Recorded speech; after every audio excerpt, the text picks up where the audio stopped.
और से सुनिएगा इस बात को। 2 साल के बच्चे को जब आपने इतनी डोपामीन पर डाल दिया, उसको हेरोइन का आदी बना दिया, अब ये हेरोइन अब ये मोबाइल भी नहीं दे सकेगा।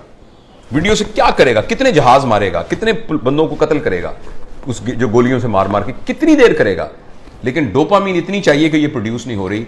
अब बच्चे के अंदर एक कैफियत पैदा हो जाएगी जिसको कहते हैं चाइल्डहुड डिप्रेशन एंड फ्रस्ट्रेशन।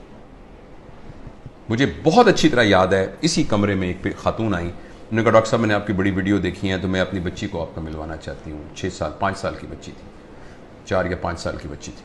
तो मैंने उसको बताया कि मैं प्रोफेशनल काउंसलर। उसने कहा नहीं जी नहीं, आप मेरी बात सुने, कोई नहीं, आप हमारे भाई हैं। मैंने कहा बेटा क्या, अम्मी क्या कह रही हैं, क्या बात है? कहती है अंकल मैं बोर हो जाती हूँ।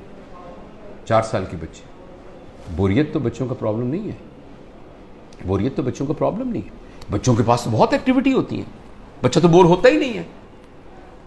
ये तो बोरियत तो एक